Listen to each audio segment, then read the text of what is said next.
Hello there. I've Hello there. decided to take this channel over. If anybody watching this doesn't know Jeff Taylor, you will not have a clue what that's all about.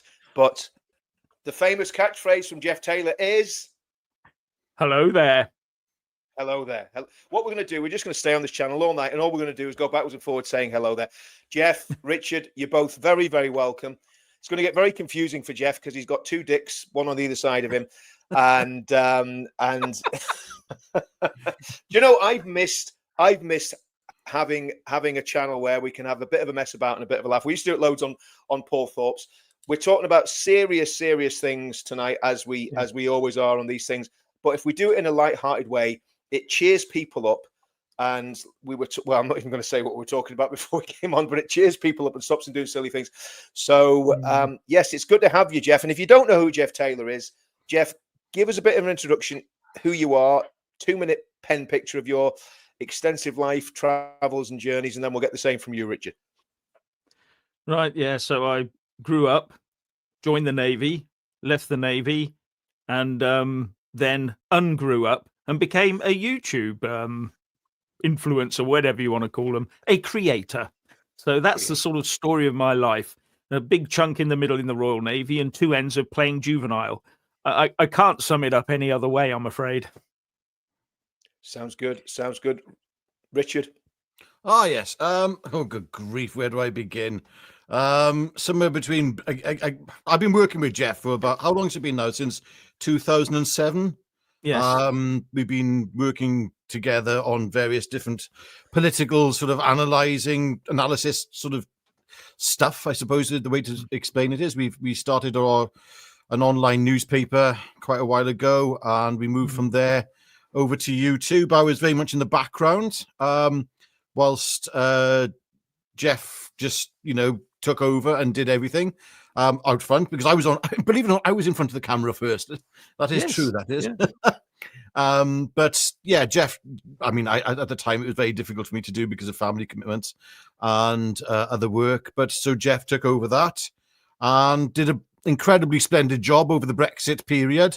In fact, he was, other than Nigel Farage, known as Mr. Brexit.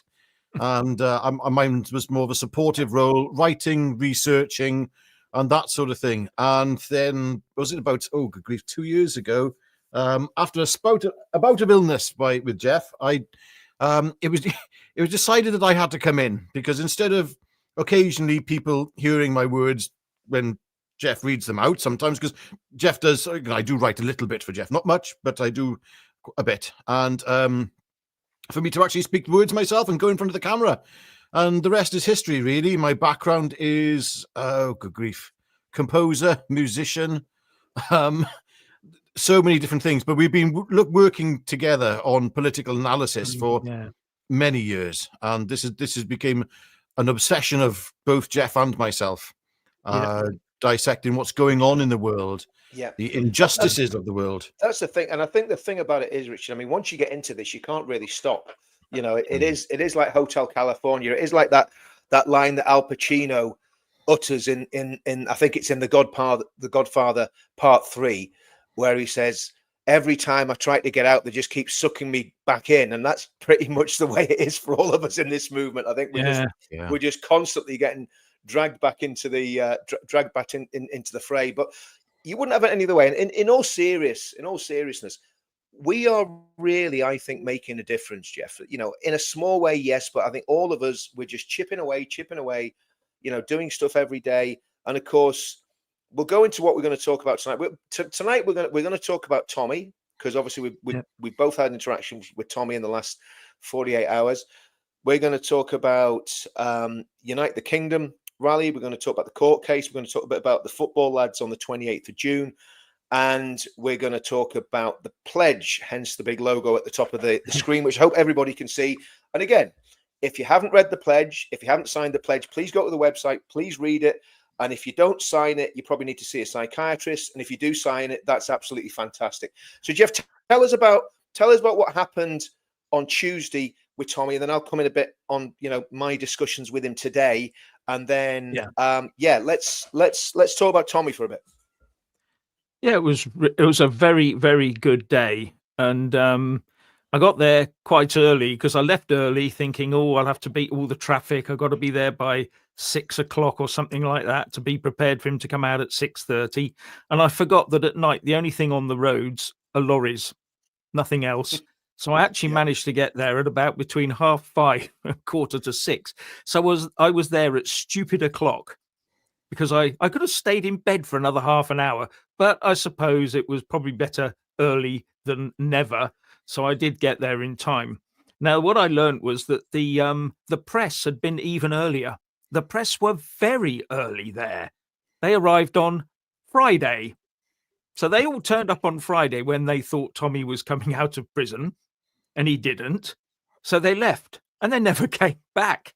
There was, as far as I could see, unless they had telephoto lenses at 2 miles, there was only Tommy's security people there, and people like Wendell doing the filming and all that sort of thing, and myself and a couple of others, and that was it. You know, they wanted it to be low key. They didn't want masses of people there because it would have just, you know, caused the prison a bit of a problem, and probably, and it wouldn't have looked good on Tommy if that had happened. But he came out and he was smiling, the widest smile you've ever seen, and he was really pleased. He was sharp as a tack, and you just have to give it to him. If I'd been sort of stuck in that position where he was for all that time, I'm not sure what sort of state I'd have been in. But because I did go and visit him, and he looked well, but not as he was. But I think since he found out and since he resolved to get out of jail by purging his contempt, I think it then became a case of, right, I'm gearing myself up. And he came straight out in front of the camera and started talking about his plans and about the history behind it all. And so it was a really good day. And when he finished that, we were straight off for breakfast. Well, actually, he made a detour to his mum's house so he You know, could get some black and white pudding. well, do And you know we, what, Jeff? I was thinking he looked pretty slim when he came out. He yeah, I mean, I was watching the Ezra Levant interview, and I thought, man, he looks gaunt. You know what I mean? yeah, There's two things I noticed. One, he was very, very slim. The other thing was he was so articulate that yeah. there was, and he always is, but it was almost like he had a statesman-like air about it. And I said this to him today. I said, you know what? I says, that speech you made, it says, first thing, you didn't swear once. He didn't swear once. He didn't swear once in the speech at the gate, and he didn't swear once when he did the Ezra Levant interview, which I thought was very impressive because, you know, Tommy has been known from time to time to have a bit of a, you know, yeah, he swears like a drunken sailor, as some might say, or used to anyway. So I thought, I just said to him, I said it was great. He came out of prison looking like a drunken sailor with all, I mean, that hair and that beard. Robinson And he Crusoe. said, when I went to visit him, he said, "Oh, I'm going to chop that off before I come out." And he hadn't. But I think it was the good. rest of us, Because he had the look of a sort of a hunger striker or a you know, real political dissident. I thought that was a really good look. I mean, look, whether he thought about that or not, you know, how he was going to look when he came out. yeah. But I think that would have shocked a lot of people. You know, it would have been more interesting if he'd let his hair grow the whole time he was in there. When I went to see him, he had a skinhead and no hair, you know, and he was clean shaven. But no, I thought it was very, very interesting. So yeah, so sorry, I cut across you when you talk. But by the way, when you ever go anywhere with Tommy, you'll always be well fed because he loves his grub. Go on, he does. We got to breakfast and I interrupted. Yeah, so we got to breakfast and had his the black and white pudding was prepared for us, so we could eat that as well with a full English. I mean, it was a wonderful meal. It was really quite large, and lots of coffee and all the rest of it. And of course, the name came out. Oh, there's Tommy Robinson Crusoe. So that sort of stuck for it as well. So that was quite good. There was a lot of banter and there was a lot of. Everyone was very happy that he was out, and which is all right and proper. And after that, I had to wait around because I took a photo of him with his with the massive beard, you know, and the hair. It looked like there was this little face, all hair everywhere. And then when he came back through the door into the place where we were having breakfast, he walked through the door, and I looked up at him and I sort of went, "Who's he?" like this, you know. and took a selfie with him so that I could show everybody, clean shaven. And a lot of people did say that when he went in, he looked, when they went to visit him, he looked quite lined and wrinkled. But once he'd had the old shave and the old, and the haircut, he looked pretty okay. There was no, he's aged, obviously, but not as much as some people were probably expecting, I don't think. Anyway, that's the sum total of it. And it was a good event and a good day. Yeah, no, I mean, it was really encouraging. And again, it's, there was, I mean, I did 3 live streams I did 5 hours worth of live streaming on whatever day it was, Monday or Tuesday when he got out, Tuesday one. It was just back, as soon as it happened, I streamed Wendell's stream straight to my page. Then I did Voice of Wales in the afternoon. Then I had Stan from Voice of Wales on in the evening. So it was like 5.5 hours of live streaming, because it was because, I mean, the reality is, I had a horrible feeling that they were going to arrest him at the gate, that he was going to come out, because they'd hit him with these. Well, of course, we can't say whether we think the charges are ridiculous or not, because that would be going a little bit a step too far for the CPS. But he'd been hit with what he'd been hit with, and I just thought, if they arrest him now, they'll just remand him, and that'll be him until they get him a trial date. And thankfully, they didn't. So. That was good news. I spoke to him today, and he was absolutely buzzing. I mean, he was just, he was encouraging, positive, focused, and I'm not saying, however many months in prison, was it 7 months or 6 months or whatever it was, 7 months is good for you. But I tell you what, he has come out very, very focused. So he's got a laser-like focus. He knows what he's doing. He knows what he's going after, and let's just fall in behind him and let's just get behind him and get as many people. I think, especially Jeff, for the 5th of June. Yes, I think that's next Thursday. Next Thursday. Then there needs, if you're anywhere near London, or if you can get there, get across to that court. It's Westminster Magistrates, is it, Jeff? Yes, Westminster Magistrates Court. Yeah. What time do we know? Do we know a time yet? No, we won't find that out probably until Wednesday. Okay. They normally just produce the court lists for the following day. Apart from the people who are directly involved, they get to know earlier, but it's not something they put out for everybody. Yeah. So well, I think there needs to be a major turnout on the 5th, and show them the support, because again, the government have got to realize that if you keep messing this person about, that the support that he's got is going to get bigger and bigger and bigger. And I think I've said it on this channel a lot of times. If the worst happens and they decide to remand him, I think we then need to peacefully, legally, and legitimately start a real campaign of protests up and down the country. As long as they're legal and peaceful and legitimate, nobody can say a thing to you, because it's far better doing that than people going out and smashing things up and burning and all the rest of it. Peaceful protest, and let's show the government what the British people really think about Tommy Robinson, because we didn't do it during this imprisonment because he asked us not to. Let's get it right. I mean, that's why people didn't take to the streets. Just want to go on this super chat by Yam. Want the UK saved, sign the pledge. We're going to talk about that in a lot of detail later on this stream. Thanks for that, Yam. 100%. The pledge is a very, very important piece of the jigsaw. And what we're going to try and do tonight is put the pieces of the jigsaw together that we're involved in. Obviously, we don't have anything to do with the Conservative Party or Reform or anything else. But what we do have to do with is Tommy, uniting the kingdom, and all the other various bits of moving parts that are basically going on. I do want to talk very quickly. I'm just going to say this before I forget. 28th of June, the football lads are doing a march against grooming and an event against grooming. And now, thankfully, everybody knows what grooming is. It's not what you take your dog to go and get done in the grooming parlor. It's it's the disgusting euphemism that people use for, well, we can't say it on this channel, but everybody knows what I'm talking about. The horrible stuff that's been going on up and down the country that's affected maybe 1 million children. So that's on the 28th of June, Russell Square. I'm going from memory here, so football lads, forget this wrong, I apologize. Russell Square, 12 noon. Okay, that's that's out the way. So was there Jeff? Was there any talk with Tommy about what's happening next? Did you get into any of that stuff, or was it just light-hearted? I'm out, and I'm glad to be out. Yeah, most of it was just sort of getting people together, his friends and close family and all that sort of thing. The ones that were there, just so that re-engage with them. He hasn't seen some of them for quite a long time. Although people have been trying to visit him in prison, we all know exactly what was going on there, where people were turned away. I had my date changed 3 or 4 times.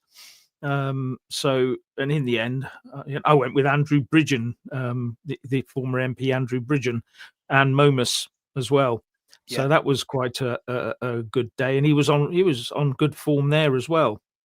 So, but we didn't really talk. I mean, the most important thing I think on his mind, from what I could see, was A, getting out, B, sorting out the 13th of September. That's Saturday, the 13th of September. Book your room in London, because there's going to be a big rally then. And I tell you, I've already got my rooms booked. Yeah, and I know where you'll be. I know I'm not giving out, but I've got a good idea where you'll be staying, Jeff. And No, and I think, I mean, look, the just so to put people's minds at rest. Obviously, despite Tommy being in prison, we've been communicating through various different means, and there's a really good plan in place for the 13th. There's a really good plan in place. The police have been contacted. Everything's in hand, and it's going to be the biggest event that there's ever been, probably in the capital. That from the centre right on, especially regarding freedom of speech. Jeff, I don't know if you remember, we did one in 2018.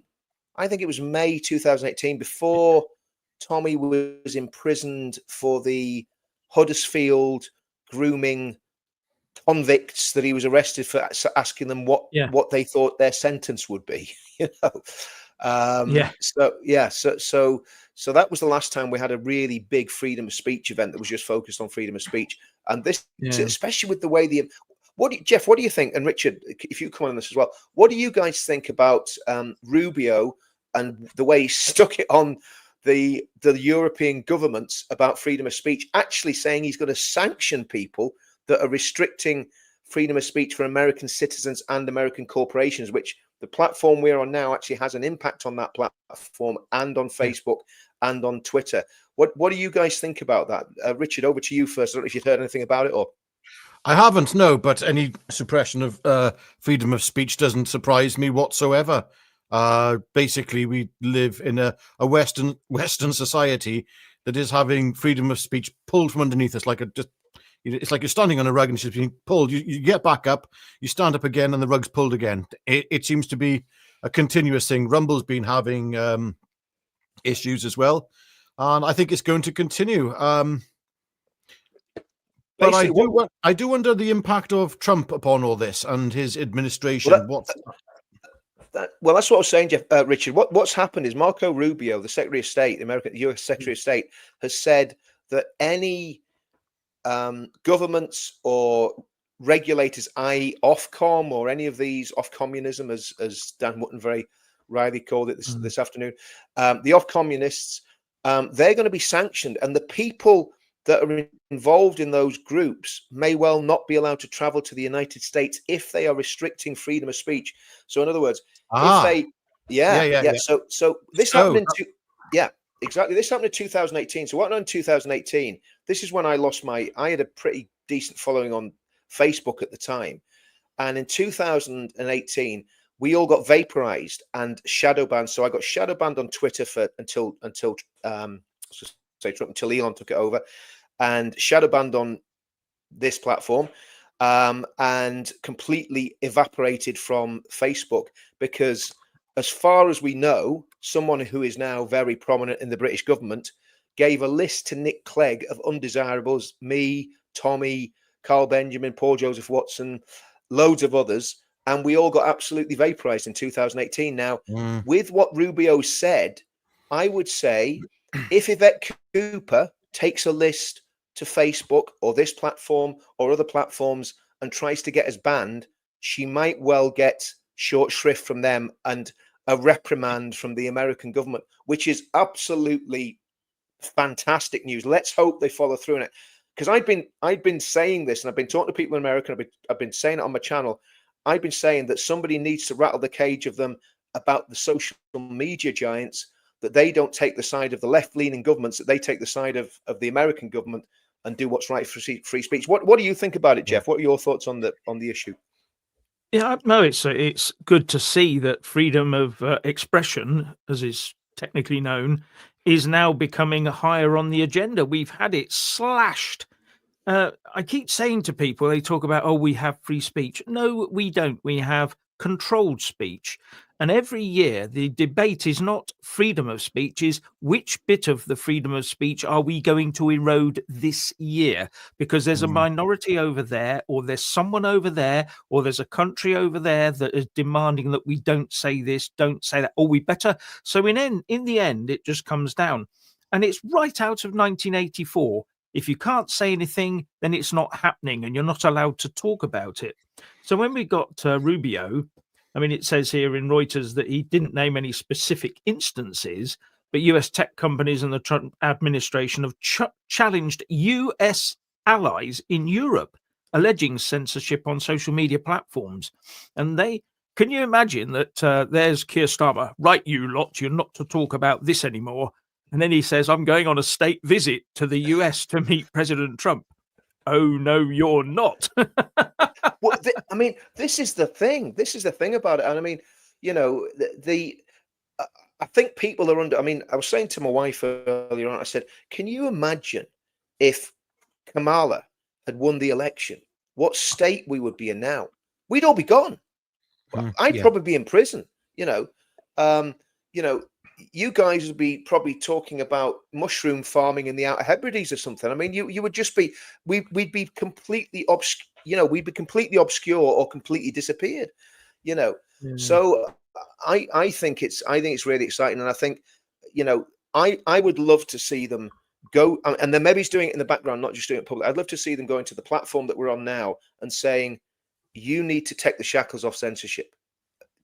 In a much bigger way than you're already doing. I mean, don't get me wrong, I love this platform, but the problem is it's the way that we've got to be so careful what we say and the way we skirt around things, and we've got to play the game, because at the end of the day, if we don't play the game, we're gone, you know. And by the way, 2,000 people watching already, which is absolutely fantastic. Thanks everyone for watching. If you can like and share this. These guys have a massive following in their own right on this platform. So get across to Jeff Taylor, follow him. If you're not already subscribing to Jeff's channel, get across, subscribe to him. Richard, have you got your own channel as well that you want to build up? Yes, I mean, plug yours. Jeff and myself, we've got another channel called Tripe and Whatnot, but that's mainly geared towards the American audience, because we found it was easier to split it, because some people are interested in one thing, some people in the other. And my personal channel, which is more of a Christian focus, is called Missed the News. Missed as in you missed something. Yeah. So, Missed the News. Yeah. Yep. So find those channels, guys. If you're not subscribed to mine, go to Counter Media. It's up there, and obviously on the backing. And we're also going to start, and we're going to talk about this later on, we're going to start pushing the Pledge channel as well, because we've got a YouTube channel for the Pledge.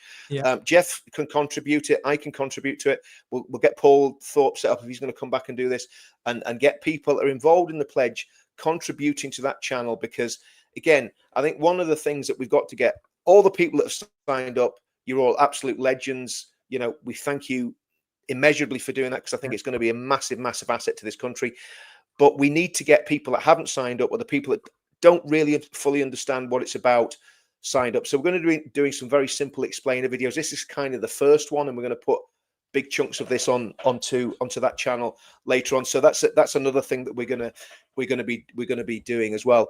So let's talk about the 13th of September, Jeff and Richard, and what your thoughts are. Go to you, Richard, first on this massive freedom of speech event that we're going to have on the 13th of September. What do you think about it? How do you think it'll go? I mean, I know quite a lot about it already. So what are your thoughts, Rich, about, you know, why should people be bothered going to that? Why should they go? That's a very good question, and it's not one that can be answered easily, because to answer this, you have to understand what's at stake. Okay, the future of this country is at stake. Increasingly, it is looking like politics is not serving us very well, or at least the political class are not listening to us, the people of this country. They're not listening. The only way that they can listen is if they see something unifying. And something which is unifying will then potentially stand against them and be a threat to them. And even if that threat is just non-compliance at the voting booth, that is still a threat. Okay? Now, the thing, what we very much need is we need to have the people of this country attending, coming to London. Okay? I'm hoping, here's me saying this, Richard and Jeff, you both know that it's highly unlikely that I will be there for quite a few reasons, but that's an issue that I have. But or maybe I will come this time, Jeff. You've got to book me a hotel room in room next to yours, all right? So I can annoy you for the entire night. Anyway, no, please, yes, you've got to come just to watch me and Jeff argue all day. So yes, but come along, because this is our. I mean, to be honest with you, what we saw in the other events was an incredible movement of the British people coming together. It was like the soul of Britain was coming back, and it was powerful stuff. You know, I watched Paul Thorpe did that that video. He was in tears and bits. Just the power, the emotion of people coming together. It's called love. They call us far right. This is love, for goodness sake. You know that you look at the people there, and they all had something that I haven't seen in this country for a while. They had hope, a little bit of hope, and that is invaluable, and that is influential, and it is contagious. Yeah, I think the other thing they had was unity. We had Muslims, we had Christians, we had Jews, we had Sikhs, we had Hindus, we had white people, we had brown people, we had yellow people, we had black people. We had the full panoply of different types. We actually, do you know what? I was saying this on the channel the other night, and I think people didn't believe me. We actually had a Satanist there, believe it or not, right?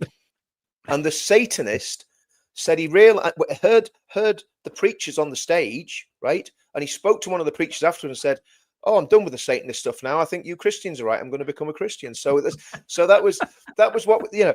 And there's people getting converted to Christianity with these preachers preaching on the platforms. But it's not. I mean, that's not what we're there for. Well, it is partly what we're there, but we're there to bring people together in unity and love of country, love of each other, love of neighbour. And I think the last, how many have we done now? 1, 2, 3. Well, if you count St. George's Day, 1, 2, 3, sort of 4 or 5 of these rallies. Yeah. And I think 5 if you count St. George's Day. And I think they've got stronger and bigger and better, and the sense of unity's got better. And it is just a nice place to be. It's an atmosphere where you know that the guy standing next to you thinks exactly like you do, believes exactly what you believe. And that's from all different backgrounds, because everybody gets there's a massive problem in this country. And I think there's a lot of talk about civil war and all this sort of malarkey. And I think we are the biggest bulwark to stop civil war happening, because we're the ones that are actually bringing the people together who are angry about this and giving them, like you said, Richard, giving them hope. What are your thoughts, Jeff? Why should people come on the 13th of September? Come and show everybody how strongly you feel about saving the UK from this demise that's almost been forced on us. Douglas Murray was writing about the dismantling of the UK decades ago, and it's been continuing ever since. Around us, we're all too busy. Now is the time to stop being busy at watching the country be dismantled around us and start being strong. And when you go to these rallies, you'll find that everybody around you is thinking the same thing. And the other thing is that the rallies I've been to, the first people to turn up, apart from the people who put the stages up, you know, they put the stage up and put all the tape round and all this sort of thing. There's a group of little old ladies that turn up because they can't do the march because it's too much for them. They set their chairs in the prime position right opposite the stage, and they sit there for hours waiting for people for the show to start. They're so dedicated. If they can do that, and turn up with their chairs and sit themselves down for a couple of 3 hours, then the rest of us surely can turn up and do a little march and talk to other people. And the other thing, of course, is that when you sort of leave places where the lefties have been, there's graffiti everywhere and there's rubbish everywhere, isn't there? You know, they can't leave Glastonbury without leaving it knee deep in plastic. When you leave one of our rallies, guess what? It's tidy. People pick their rubbish up. Good old fashioned sort of people and with old fashioned values. And I think it's wonderful to see. And they sing along and they're very happy. It's a happy event and it's very cheerful, it is very hopeful, you know. So please do your best to be there. It's really good. Totally agree. And this is an interesting one, guys. Tommy has got his YouTube channel back. Now that is very interesting. If that's true, if that's true, that is, and thanks for that, Yam. Do me a favor, Yam. Stick the link in the comments, will you, mate? And we'll try and grab them, pick them up, and get everybody on and subscribing to Tommy's channel as well. That is absolutely fascinating. If it just makes you wonder how much pressure the platforms in the US are coming under from this current administration in the US, because you know JD Vance is pretty much a free speech absolutist as far as I can see. Trump's pretty much the same, and so's Rubio. So this is very, very exciting stuff to be honest with you. Now, guys, I don't know if you've heard one of my latest AI offerings. I did the words, right? I did all the words, and I got the AI to do. And I know to Richard, this is absolute heresy because Richard is a proper composer that makes real music with real musical instruments, real editing studios, and spends hours doing what I try to do in about 30 seconds when I just put my ramblings into an AI program and it spits out a nice song at the end of it. But yes, we might at the end, if everybody's really good and stays. Yeah. Just before you play that, what are you going to do with that?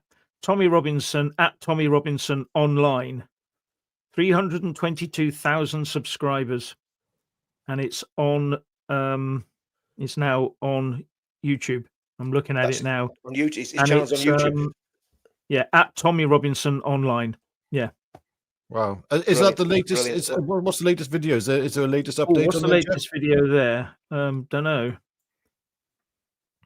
Has it it's 2 years ago. We'll see if someone drops it. If someone drops it in the, there's that many comments on this, it's hard to keep up. But if someone drops it in the comments and I can get it, we'll basically grab the comments and get it. I think what you were saying, Jeff, about elderly people and the sick coming. I mean, honestly, we've had people coming that have stage 4 cancer coming to those events and sitting there for hours, listening to the speeches, seeing everything that's going on. You know, we've had very elderly veterans coming to and before you say it, not me, I'm not an elderly veteran. And Jeff's not an elderly veteran either. We're still here. Oh, here we go. Got it. Oh, sorry. No, there we go. I sent it in the private chat. Boom. It's in the private That's chat. The one. Brilliant. So guys, get onto YouTube, and because I think do you know what? I think Tommy might struggle to get any subs, so he'll probably be struggling to get any subscriptions. So just, you know, help him along there, guys. Do you know what I mean? Just give him a little bit of a helping hand with this YouTube channel. You know, he's only got 320,000 subscribers, and he only got the channel back today. So let's give him a bit of a hand up. But again, it'll be very interesting to see how that channel goes and how well it actually does. Yam, Christianity is on the rise, and our Tommy Robinson has worldwide support. Never kneel and bend, only for our beautiful land and our God. Absolutely agree with that. 100%. Jeff, over to you. On the 13th of, I was to say January, the 13th of September.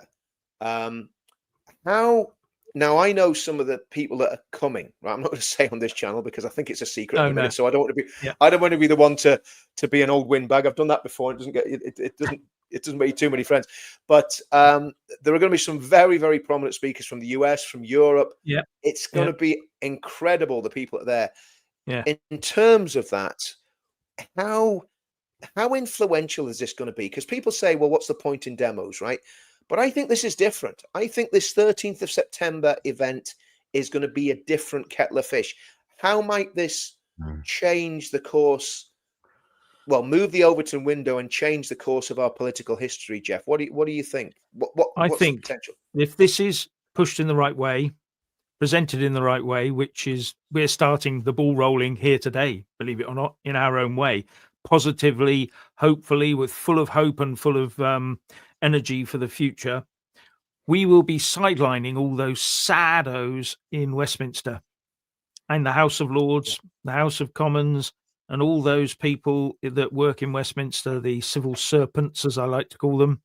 We'll be sidelining them and telling them they are now irrelevant because they don't believe in what the country believes. The country believes in future prosperity, a future for our children, a future for families, and a return to our Christian heritage. That's what we're hankering for now. And by the time we get to the 13th, I think this big message will be going across. And if these people aren't in on the program, they'll be trying to fight us. And it will get harder and harder for them. It really will. It really will get harder and harder. And in the end, how can the police tell us to all shut up? If there's a million people there.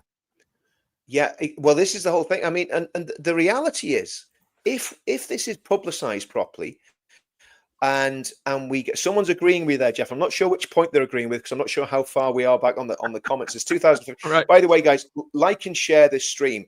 A few people, because there was a photo of Tommy on the YouTube page, and we said we were going to talk about Tommy. A few people thought Tommy's going to be on. Tommy won't be on the channel tonight. So if you come to hear Tommy, he won't be on this platform tonight.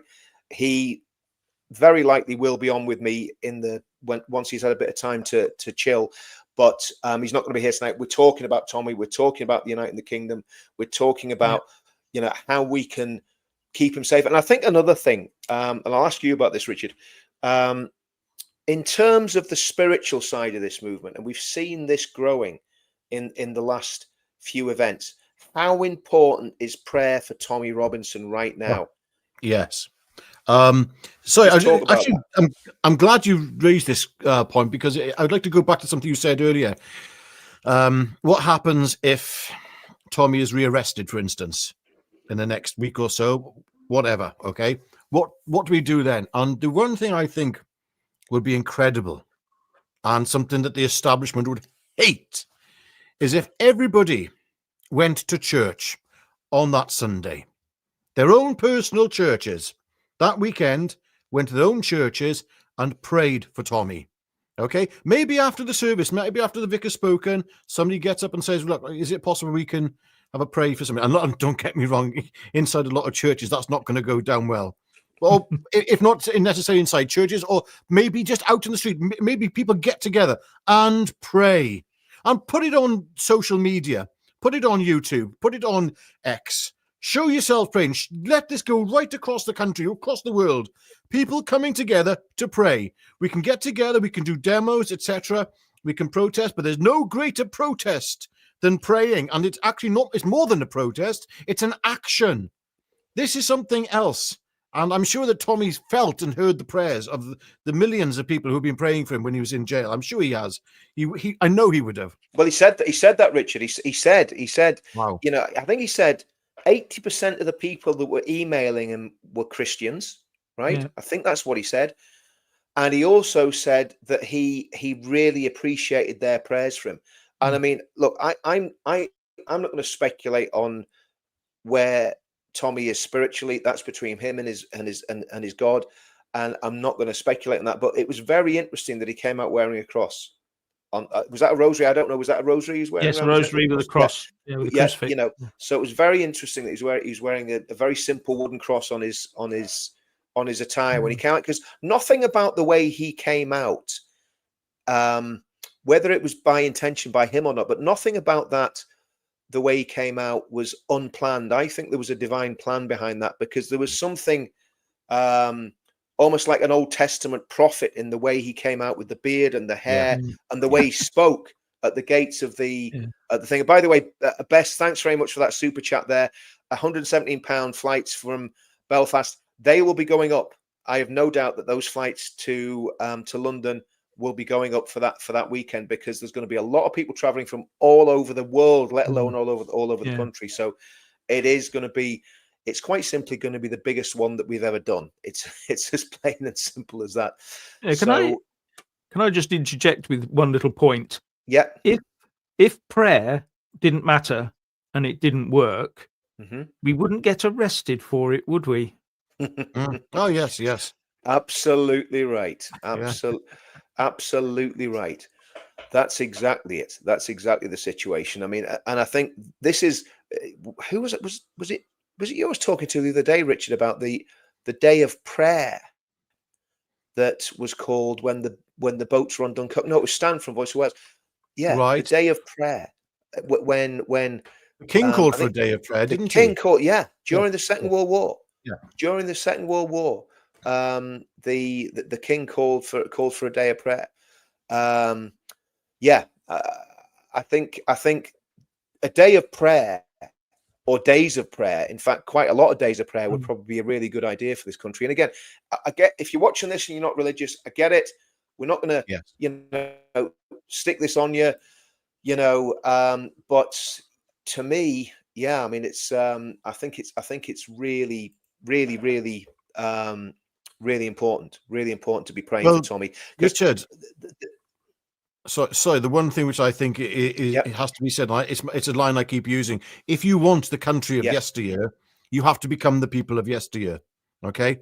The people of yesteryear did have a belief. They looked at the world very differently. They had different values, and there's a reason for that. And it wasn't through atheism. I'm talking about, if you go back, say, 40, 50 years in this country, I can remember myself, I'm 52, but I remember being in Rumney in the South Wales valleys, and all the front doors were left open in that mining town as a young kid. Things were totally different. Chapels were filled. It was a different mindset. It was a different world, a different country, and we have to get back to that. And lost you there, Rich. You're frozen a bit, mate. It's like I've always been. Yeah, and I just lost all of you two guys as well. And it's weird. But let me just see if I've gone the right route here. I've just found out why. Actually, hang on. I'll see if I can jump across to a different route later.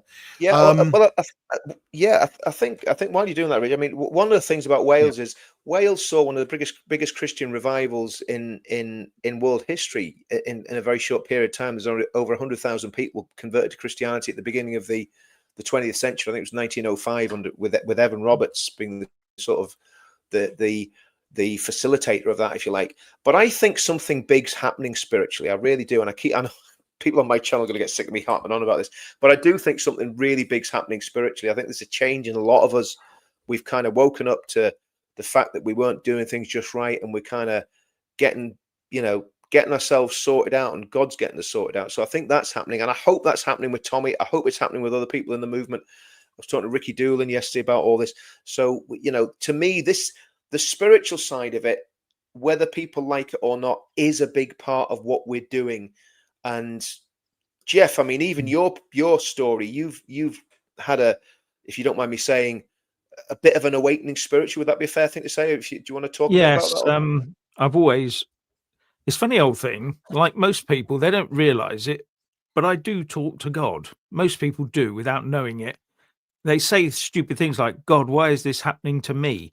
Although why are they saying that if they don't believe in a God? These are the sorts of things that people automatically say.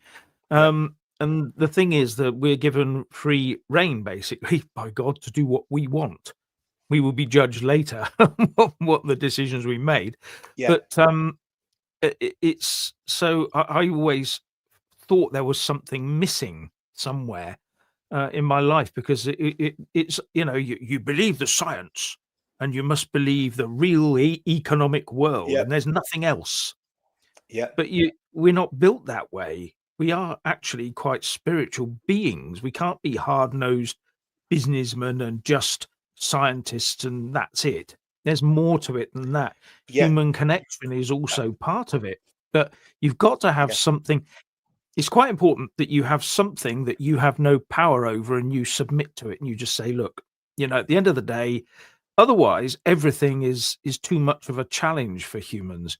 Yeah. And I think that's how we're made, and we're made in the image of God for a start with, but only the image of Him. You Yeah. know, it's very difficult to explain, but there was this spiritual part missing. So I sort of talked, because I know, Richard is a long-term Christian, and I talked to him about it. But I don't like the modern church. I'm sorry, I don't like the modern Church of England. It doesn't. It's a social services tea with the vicar club, as far as I'm aware. There's nothing hard hitting. There's nothing remotely traditional about it these days. Yeah. So I went to an Orthodox church, which I've attended regularly for the last 6 or 8 months now. So, and I'm going to be baptized very shortly as well. So shows you my commitment to it. Yeah. But I found a lot of answers there. They're not answers 2 + 2 = 4. No, it's not answers like that. Yeah. This is answers to me as to what I believe and how I think the universe and everything is actually constructed. I put science in its place now, Yes. and you put the economy in its place now, and politics. Yeah. Yeah. I mean, I think there are. I mean, I find the Orthodox faith very interesting. To be honest with you, I'm not Orthodox. I'd be more Reformed and probably Pentecostal, which is a bit of a contradiction. But in my sort of theology, but I like the idea of theosis that they have. That you, and again, I don't want to get this wrong, because if I get it wrong, I'm a complete heretic. But you basically almost get swallowed up by God. You get taken as you develop in the Orthodox Church. You end up in a situation where you become more like Christ until you're almost Elijah, like taken up. If that makes any sense. That is the aim. That is the sort of aim, the theosis of getting to that point, a sainthood type of way of thinking and being. Yeah. Now, again, obviously theologically, heretic. Sorry to take over your channel. Heretic has said, follow Jesus, not Christianity. I do understand. Yeah, totally agree with that. I totally. I mean, obviously, I totally agree with that. It's about following Christ. That's the whole thing, I'm not going to dispute any of that. I mean, what we don't want to do is go into an obscure theological debate. But I think the point is very clear that there is something spiritually happening in the country that I've never seen before, that we can have these sort of conversations. There's 2,000 people watching this, and I'm looking at the comments, and I'm not seeing too many people saying, "Shut up, Richard." Whereas years ago, when I was doing this sort of stuff on Facebook, you just got all the Dawkinites and the Sam Harrisites and all the parasites from the New Atheists basically attacking you for having Christian beliefs. Whereas now, we have these sort of discussions and people saying, "Yeah, do you know what? I might not agree with you, but I really respect what you believe, and I wish I had it." That's the sort of conversation that we're having now. 2 years ago, I was doing this. Yeah, 2 years ago, I started talking about Christianity on the Jeff Taylor channel, and all of a sudden, it was quite stark, I should say, the kickback that I was getting. Although there were some positive comments, these days it's totally different. Totally different. In fact, it's quite the reverse. More people are supportive of Christianity. Even, I mean, this goes back to the live stream I did with you quite recently, Richard, is that it's not necessarily that people are Christian. It's just that they are starting to understand and appreciate Britain's Christian heritage. Now, for me, I'm very much of the camp that, the heritage should stem from a personal relationship with Christ. But just the fact that people are recognizing the impact of Christianity on the world. I mean, for instance, we talk about the Age of Enlightenment and secularism, okay? That only came about because it was actually birthed within the freedoms given within Christianity, believe it or not. That's the fact of the matter. The Enlightenment didn't come out of any other culture, did it? It came out of the westernized, Christianized Europe. So it has to be understood that there's so much more to Christianity, but something happened, something very dark happened with secularism, and it took over. It said that anything goes, anything is fine, everything equal, relativism right across the board, philosophically, spiritually, etc. And the only problem with that is when you actually look at the impact of the Western Christianized world upon the rest of the world, and you think, okay, well, there were some negative things. Things done in the name of religion are very, very different. The things that are done with a religious background, if you see what Yeah. I mean. You know, there's a huge difference, and people start to understand that now. Yeah, exactly. And I think, the other thing is, when I suppose because I don't really want to sort of digress too far, but I think, the British Empire was raised up by God to take the gospel to the four corners of the world, and it Yes. did. That's the reality. And I think historically we can again, we're not going to get into that debate tonight, but I think historically we can back that up and say, yeah, that's pretty much happened. What this is a good one. What happened to your pride background? I'm just going to show you this, guys. Okay, so just bear with me for 2 seconds. Oh, right. What? You ready? This is What? I don't know if anyone's going to be able to see this. Can you see it? Can we see that? See that? Yeah, just about. Yeah, Just about. That's for what I'm going to call reclaiming the Rainbow Month. So yes. So what we're going to do? We're going to have this nice little backdrop in the corner during June, and it's about the covenant that God made between man and himself after the flood. That's what the rainbow is all about. Okay, so Absolutely. it's not about what you do in the bedroom. It's about what you do when you're on your knees between you and God. Okay, so that's what what we're going to do during Rainbow Month. It's going to be about the covenant between God and His people. But no, so 13th. We think this could be a massive breakthrough. Yes. We think this could be a massive breakthrough, politically, socially. So again, guys, if you can, there's 3 dates. 5th of June for Tommy's first hearing on this case, right? Say no more about that. Second date is 28th of June, football lads. Yeah. Basically doing the meeting and standing up against the grooming gangs. And then finally, the big one, the one that everybody's got to be at, 13th of September. It's going to be London. I've got a good idea of the route. I've got a good idea where it's going to be. The police are involved. Everything's going to be amazing. It's going to be, it's going to be a really, really good event. So guys, book your tickets. That's all I'm saying. Book your tickets. And if you can get there, obviously. I mean, it's going to be one not to miss. It's going to be one not to miss. Definitely. Definitely. Right. Shall we? We've got. I don't know how long you guys want to go for. Right. I've got to be off at 9 o'clock, and obviously that would be a massive long haul if we do. But shall we talk about the pledge? Yes. And why? And I want to come to you first on this, Jeff.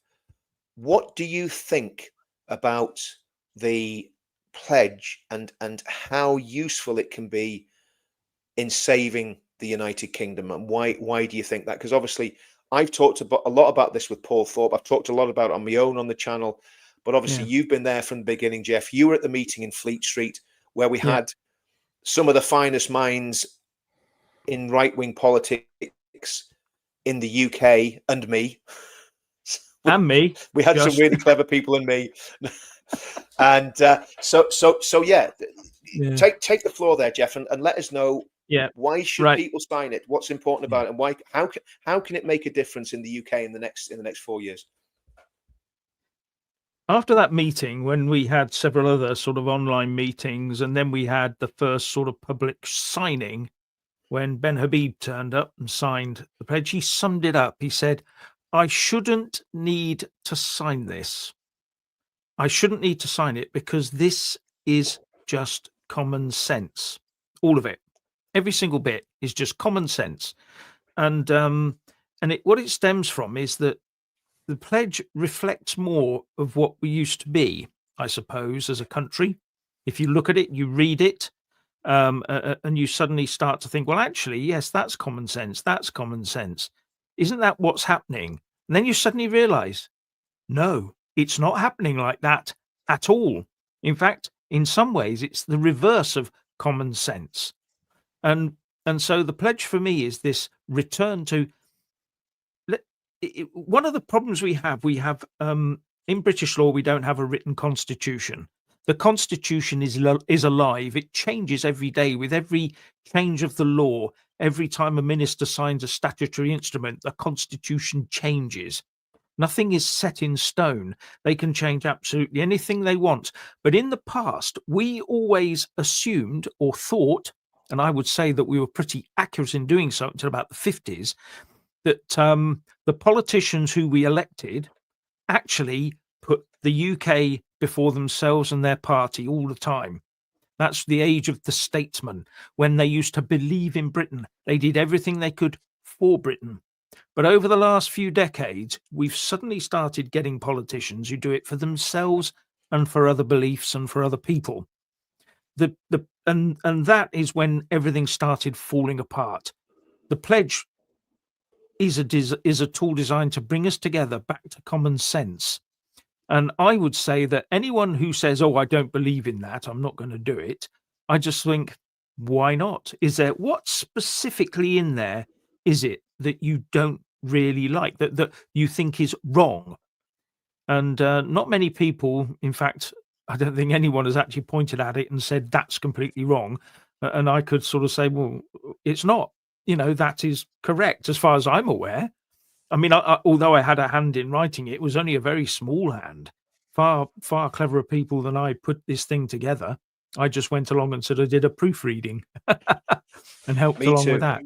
Yeah. But that's the way I look at it. It's actually Richard on that side has a way of explaining it in a short terminology. Go for it, Rich. Go for it. Yeah, I view the pledge as a modern day chivalric code. That's more to the point, I think. And that's, I think, the most important way that it should be perceived, is that this is a set of values. And again, it's harking back to a time when people did have values. So it's to try and reinstate something that is so sadly missing in our society today. We need to get back to being the people of yesteryear. And the pledge will help with that, definitely, most definitely, because there it is, setting out a set of principles and beliefs that were held by people long ago, by putting forward the most simple things of common sense. But common sense went out the window when we exited towards secularism. I'm sorry to go on about that, but it is the truth. As soon as we went down that route, all of a sudden anything with any moral grounding disappeared. Well, this is one way of getting back to moral grounding. I mean, granted, I believe that church and faith should be first, but there are other things as well, other mechanisms, and I do believe that the pledge is one of them, and it is excellent for that. So I fully support you guys, because I'm on the outside of this more than anybody else. And it took me a while to sort of get my head around and understand this, because I was trying to say, okay, what is this? What does it mean? But I was on the outside watching it form. I wasn't in the inside like you guys. So, but when it was actually presented at the end, I was like, right, okay, this is most interesting. And so I think it is very valuable for people to sign the pledge. And it's a way of holding our politicians to account. I mean, Yes. it almost needs to be a saying, when you go to the polling booth, does this party sign up? Does it tally up, I should say, with the pledge? Does it, or does it not? Do the beliefs of the politicians, the MPs, the prospective parliamentary candidates, do they tally up with the pledge? No. Well, I'm not voting for them then. That's it. Okay. Well, I think that's totally right, Richard. And again, I think, and again, we'll talk about this more when we're doing videos. What I'll do when we're doing videos about the pledge, and I don't know if you'll be able to do it as well, Rich, but and Jeff, but I'm going to put them on all my social media as well as on the pledge YouTube channel, or I'll certainly put links back to the pledge YouTube channel as well, so that we can actually drive traffic, so people can actually see what this is about. And we'll probably put the videos on the pledge. I'll create a little video player list on the pledge website, and we'll put the videos on the pledge website. But I think, to sum it up, really, this is the people. We've always said this is the people's pledge. It's not Jeff's pledge. It's not Richard's pledge. It's not David's pledge, or the other Richard, or Paul's, or Tommy's, or Maya's. It's everybody's pledge. It's there for everybody. And I think, in terms of how it works and the mechanism of it, we will be, and this is where we need a lot of people to sign it. And again, we've got about 54,000 people genuinely signed up. Once all the duplication's gone, once all the bad email addresses are gone and all the gash email addresses, we were up actually about 70,000. I thought we were doing better than we were. Then I took all the, which always happens with an email list. I took all the stuff out there that was undeliverable or wasn't working, and we're about 50,000. We haven't sent a lot of emails. I think we've sent 2 or 3 emails since we set it up, and that's deliberate. Because I know if it's anything like my inbox, I'm getting stuff from different patriotic organizations all over the world, blasting stuff into my Gmail account. And we don't want to do that. We will do that at some stage where it's important to do that, where there's a real reason to do it.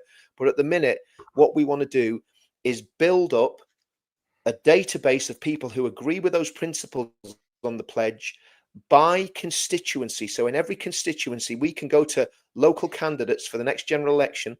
Or with by the way, Richard, we're talking about doing something for the Welsh election with it, but we haven't discussed that officially yet. But there's a possibility we might deploy it for the Welsh election, but we don't know yet. But the next general election, this is when it'll really come into its own. We want to be able to go to marginal seats and say to the local candidates, we have 1,000 people, 500 people, 2,000 people in your constituency that have signed this document. They want to know, will you sign it? And if you won't, why not? And if you do sign it, then we can't say that they definitely will, but there's a chance that these people may then come and vote for you at the next general election. And if it's a tight race, which it could be, this could actually swing an election and basically mean that we have either a centre-right government or a lefty crazy, Angela Rayner type government, which we don't want. So I think from that point of view, we will go into a lot more detail when we start making videos. What we're going to try and do, and it's going to be just another job that we're making for ourselves. We're going to try and go through these points on the pledge, in quite generic terms, quite briefly, but just to explain what all the points are, so everybody has a full understanding of what they're signing up to. So we're going to try and get more information to you guys, and we will try and do more emails. But again, it's just busyness. We've all had a lot on the beginning of this year. We've had tragedies and all sorts of stuff going on in our personal lives, but we're on it now, and we're pushing it. And somebody made a comment the other day, where's the pledge? Well, the pledge hasn't gone away, as a certain Northern Irish politician said a few years ago, and anyone in Northern Ireland will know that saying very well. The pledge hasn't gone away, and it's not going away. So yeah, guys, jump on the pledge, sign the pledge. I think we'll maybe close it off there, guys. We will. Happy enough. We'll have some closing thoughts on everything. Richard, any closing thoughts on what we've said? Just any ideas that you've got to bounce off the listeners and the viewers there? All I can say is don't forget the power of prayer. If anything does happen with Tommy, first of all, and if it does, we'll probably be coordinating something in terms of prayer. Aside from anything else, I think probably the most effective thing is just to get to church. So get to church. And as for the event in September, my goodness, that is something to look forward to, people. There is, do you know what? There's a light at the end of the tunnel. And that's the thing I want to just, on my part, is just to leave you guys with this. Just please realize there is hope. And, people can come together. And the other thing, that's what I wanted to say. It's not going to be a demo. That's not going to be a demo. It's a festival and a celebration of freedom of speech. That's what this is. If we can think positively about this, as opposed to thinking it's a demo, because it certainly isn't. I think this is something much more wonderful. It's fellow Britons coming together, and people from all over the world, to come together and say, we value something about Western civilization. And the thing about Western civilization that made it so inspiring, the thing that has inspired the rest of the world, is the fact that freedom of speech began in Britain. And that is something we need to remember. So please, going forward, everybody, please do be there in September. No matter what, be there. It's so important that you are. And yes, over to you. Sorry, Jeff, I suppose. Yeah, Jeff, closing thought. I think closing thoughts on what can we do? What's the best thing we can do to help Tommy and help Tommy stay safe and stay free? What's the best thing that we can do in that respect? I think, Jeff. And again, thoughts about the future. What do you see? Let's look. I think before we go, I keep coming back to this on my channel because there's a lot of talk on different channels about civil war and this, that, and the other. And I'm not saying that that's not a possibility. But what I'm saying is we have the antidote in our movement to that. We have a better way, as the Bible says, a more excellent way of doing things. And it's through faith, hope, and love. And we focus on those things. We bring people together, get rid of all the hate, get rid of all the nastiness, and build our communities up based on love and Christian charity and Christian love, and we will, as the Wesleys did and Whitfield in the late 1700s, they prevented a civil war in England in the late 1700s, the Wesleys and the Whitfields with the revivals. We can do the same in our time if we get our act together. Yeah. So Jeff, sorry, I went off. That's my monologue. Tell me what you see for the future and how you see all of these pieces of the jigsaw that we're always talking about fitting together and making a difference. Yeah.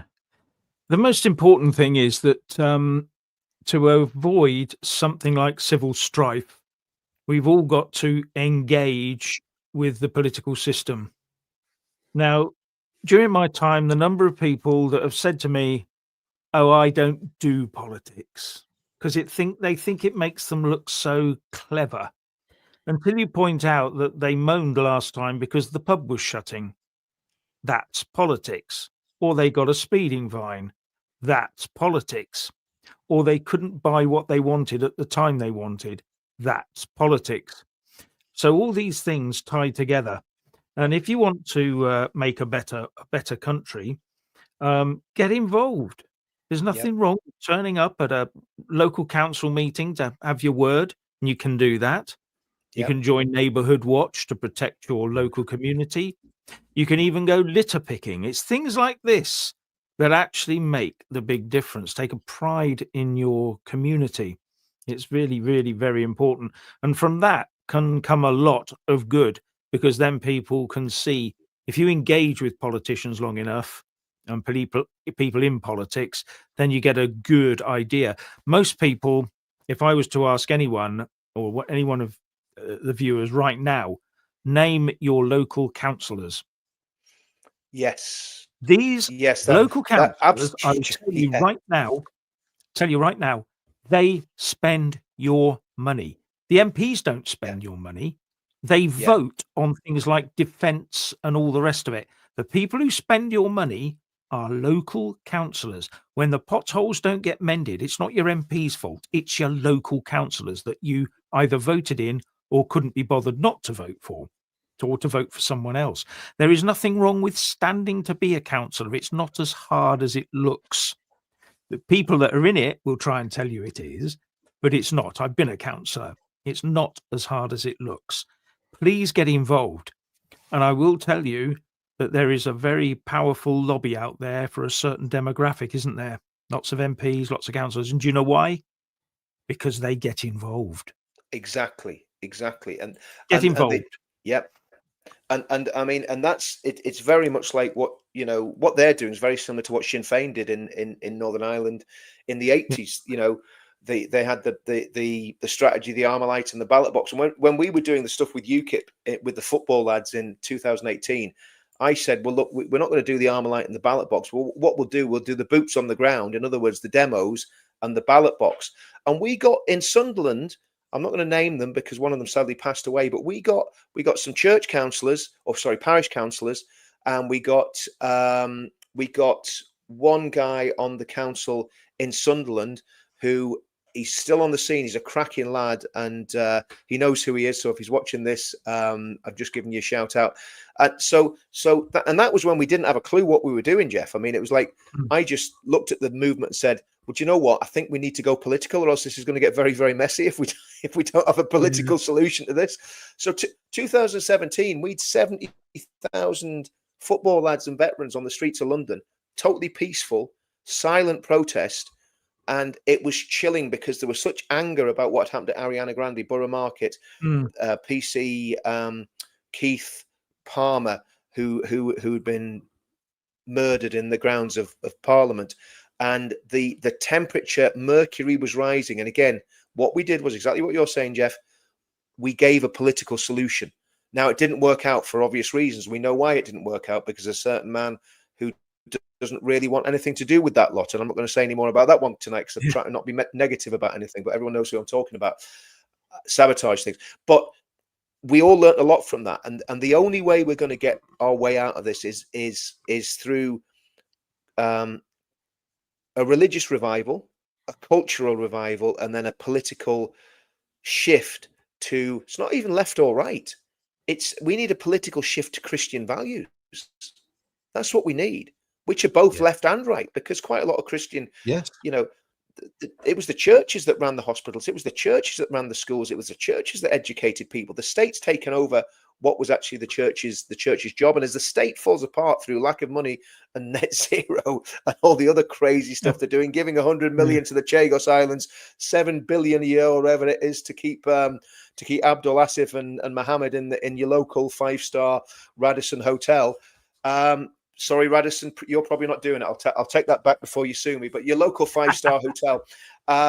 So we need to have almost like a shadow state made up of community groups and Christian groups that can actually step up to the mark if all of the wheels come off this, which they very well could.